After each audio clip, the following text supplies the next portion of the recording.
Hi, നമ്മളിന്ന് മന്തി series ആയിട്ട് പേരാമ്പ്രയുള്ള അൽ റൈദാൻ മന്തി ഹബിലാണ്. അപ്പോൾ ഏതായാലും ഒന്ന് ട്രൈ ചെയ്ത് നോക്കാം. നമ്മളിന്ന് ഓർഡർ ചെയ്തത് നോർമൽ ചിക്കൻ മന്തിയും അൽഫാമിൻ്റെ വെറൈറ്റിയായ കൊണ്ടാട്ടം പെപ്പർ എന്നിവയാണ്. അപ്പോൾ നമ്മൾ അതിൻ്റെ ഒരു മന്തിൻ്റെ ഒരു ടേസ്റ്റ് അറിയണമെന്നുണ്ടെങ്കിൽ നമ്മളൊരു റിവ്യൂ ആയിട്ട് പറയുന്ന സമയത്ത് ആ ചിക്കൻ വെച്ചിട്ടാണ് നമ്മൾ നോക്കേണ്ടത്. അതുകൊണ്ടാണ് നമ്മൾ ചിക്കൻ വിടാണ്ട് ഓർഡർ ചെയ്യുന്നത്. എല്ലാ സ്ഥലങ്ങളിലും നമ്മൾ ചിക്കൻ മന്തികൾ ഓർഡർ ചെയ്യുന്നതും. മയോണൈസ് കുറച്ചൊരു ലൂസാണെങ്കിലും നല്ല ടേസ്റ്റ് കാര്യങ്ങളൊക്കെ ഉള്ളതുണ്ട്. നമ്മൾ റൈസിനും നല്ല ഫ്ലേവറൊക്കെ ഉള്ളതുണ്ട്.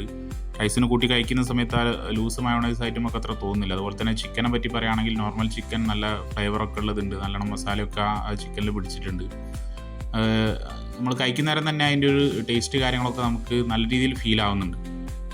അപ്പോൾ നമ്മൾ കൊണ്ടാട്ടം മന്തിനെ പറ്റി പറയുകയാണെങ്കിൽ ആ കൊണ്ടാട്ടം മുളകിൻ്റെ നല്ലൊരു ഫ്ലേവർ കാര്യങ്ങളൊക്കെ അനുഭവപ്പെട്ടിട്ടുണ്ട്. പക്ഷേ നമ്മൾ പെപ്പർ നമ്മൾ ഓർഡർ ചെയ്ത സമയത്ത് നമ്മൾ ആ കുരുമുളകിൻ്റെ അത്രത്തോളം വലിയൊരു എരിവ് കാര്യങ്ങളൊന്നും നമുക്ക് അങ്ങനെ ഫീൽ ചെയ്തില്ല. എന്തൊക്കെ തന്നെയാണെങ്കിലും നല്ല മന്തി കാര്യങ്ങളൊക്കെ തന്നെയാണ്.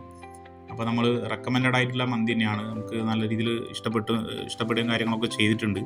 അപ്പോൾ നമ്മളൊരു 10 ഒരു 8 മാർക്ക് കൊടുക്കാൻ പറ്റുന്ന മന്തി തന്നെയാണ് നമ്മൾ ഇവിടുന്ന് കഴിച്ചിട്ടുള്ളത്. അപ്പോൾ നിങ്ങളാരെങ്കിലും പേരാമ്പ്രയുള്ള അൽ റൈദാനിൽ മന്തി കഴിച്ചിട്ടുണ്ടെങ്കിൽ നിങ്ങളുടെ അഭിപ്രായങ്ങളൊന്ന് കമൻറ്റ് ചെയ്യുക. അപ്പോൾ ഇതിൻ്റെ ലൊക്കേഷൻ ഞാൻ ഡിസ്ക്രിപ്ഷനിൽ കൊടുക്കാം. നമുക്ക് അടുത്ത മന്തി സ്പോട്ടിൽ കാണാം.